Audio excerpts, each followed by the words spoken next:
Assalamualaikum warahmatullahi wabarakatuh. Nama saya Alisa Tiani Putri dari kelas 12 IPS 1. Kali ini saya akan mempresentasikan gerakan non-blok. Gerakan non-blok atau yang dalam bahasa Inggris yang disebut dengan non-aligned movement adalah organisasi internasional yang berkeinginan untuk bebas lepas dari kekuatan blok manapun. Organisasi ini lahir akibat kejenuhan pengkotak-kotakan kekuatan berdasarkan perbedaan ideologi yang membuat negara berkembang atau yang baru merdeka sulit untuk membangun perekonomiannya. 1. Indonesia merupakan salah satu yang mendirikan gerakan non-blok. Indonesia menerapkan sistem politik luar negeri bebas aktif yang diperkenalkan pertama kali oleh Bung Hatta pada tanggal 2 September 1948. 3. Bebas berarti tidak terikat pada ideologi atau politik negara asing atau pada blok tertentu. 4. Aktif artinya giat mengembangkan persahabatan dan kerjasama internasional dengan menghormati kedaulatan negara lain. Atas saran dari Perdana Menteri Ali Sastro Amijojo, maka pada 18 sampai 21 April 1955 diadakan konferensi Asia Afrika di Bandung yang menjadi cikal bakal lahirnya gerakan non-blok. Pelopor Konferensi Asia Afrika. 1. Ali Sastro Amijojo dari Indonesia. 2. Jawaharlal Nehru dari India. 3. Unu Burma dari Myanmar.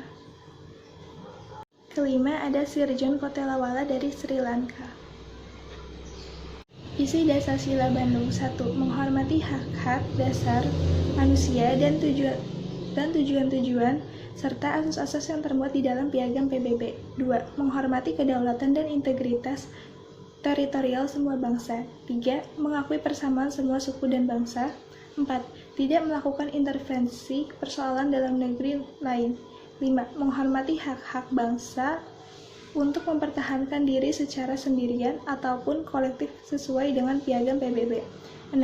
Tidak menggunakan peraturan-peraturan dan pertahanan kolektif untuk bertindak bagi kepentingan khusus dari salah satu negara besar dan tidak melakukannya terhadap negara lain. 7. Tidak melakukan tindakan-tindakan ataupun ancaman agresi maupun penggunaan kekerasan terhadap integritas wilayah maupun kemerdekaan politik suatu negara. 8. Menyelesaikan segala perselisihan internasional dengan perundingan, persetujuan, arbitrasi, atau penyelesaian masalah hukum ataupun cara-cara damai lainnya secara sesuai dengan Piagam PBB. 9. Memajukan kepentingan bersama dan kerjasama. 10. Menghormati hukum dan kewajiban-kewajiban internasional.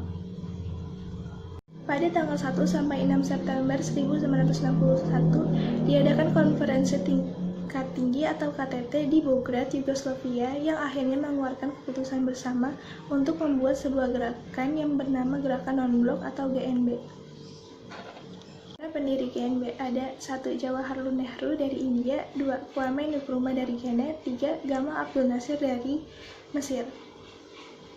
Yang keempat ada Soekarno dari Indonesia. Yang terakhir kelima ada Joseph Broz Tito dari Yugoslavia.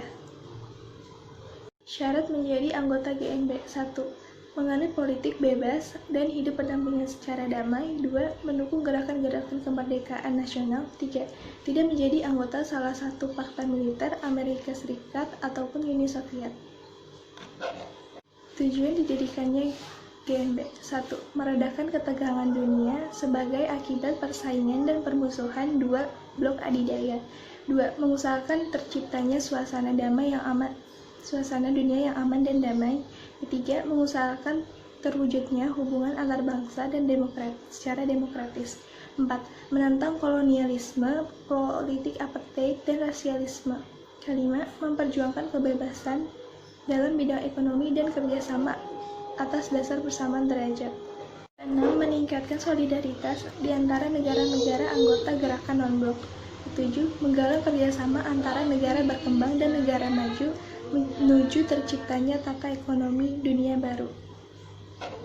Peran Indonesia di dalam GNB. 1. Indonesia memegang kepemimpinan GNB pada tahun 1992 sampai 1995 dan pernah menjadi tuan rumah KTT GNB yaitu KTT 10 yang berlangsung pada tanggal 1 sampai 7 September 1992 di Jakarta dan di Bogor.